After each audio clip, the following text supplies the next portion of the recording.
கர்ணனின் மரணத்திற்குப் பிறகு கவச குண்டலம் என்ன ஆனது தெரியுமா? கொடையில் சிறந்தவன் கர்ணன் என்பது இவ்வுலகறிந்த விஷயம். கர்ணனனை யாரும் வெல்ல முடியாது என்பதை நன்கு அறிந்த மகாவிஷ்ணு பல தந்திரங்கள் செய்து அர்ஜுனன் மூலம் அவனைக் கொன்றார். எத்தனையோ தர்மங்கள் செய்தும் கர்ணன் ஏன் இறந்தான்? அதன்பின் அவனது கவசம் என்ன ஆனது? இதற்கான விடை அறிய அவன் பூர்வ ஜென்மத்தை பற்றி நாம் அறிய வேண்டும். பூர்வ ஜென்மத்தில் அசுரர் குலத்தில் பிறந்தான் கர்ணன். அவன் பெயர் சஹஸ்ர கவசன். பிரம்மதேவனை நோக்கி கடுமையாக தவம் இருந்து ஒரு அற்புதமான வரத்தினை பெற்றான். அதன்படி அவனது உடல் 1000 கவசங்களால் போர்த்தப்பட்டிருந்தது. அந்த 1000 கவசங்களையும் அவன் உடம்பிலிருந்து நீக்காமல் யாராலும் அவனை கொல்லவே முடியாது.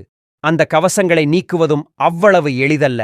அவன் உடம்பிலிருந்து ஒரே ஒரு கவசத்தை நீக்க வேண்டுமானால் கூட 12 வருடங்கள் கடுமையாக தவம் இருந்து பின் 12 வருடங்கள் தொடர்ந்து அவனோடு போரிட வேண்டும்.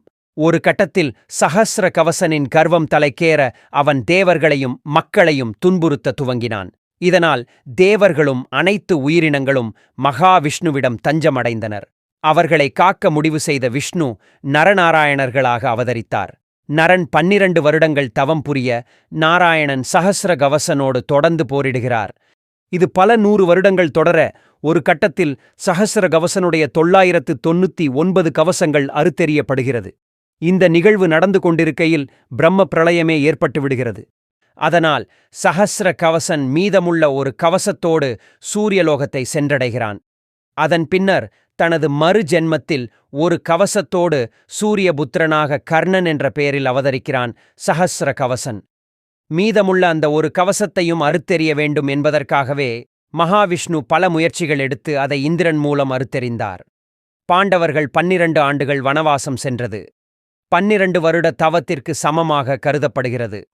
அதன் பலனாகவே அர்ஜுனனால் அவனை கொல்ல முடிந்தது. கர்ணன் எத்தனையோ புண்ணியங்கள் செய்திருந்தும் அவன் பூர்வ ஜென்ம பாவமானது அவனை நல்லோரிடம் சேரவிடவில்லை. அதோடு அவன் பாவ வினையே அவன் இறப்பிற்கும் காரணமாக இருந்தது. உலகத்தையே அழிக்கக்கூடிய சக்தி படைத்த அந்த கவசத்திற்கு அழிவு இல்லை. எனவே கர்ணனிடம் தானமாக பெற்ற அந்த கவச குண்டலங்களை இந்திரதேவன் இமயமலையிலே ஒரு சமாதியினை உருவாக்கி அதில் வைத்து யாரும் அதை நெருங்காதபடி இன்றும் காத்து வருவதாக கூறப்படுகிறது.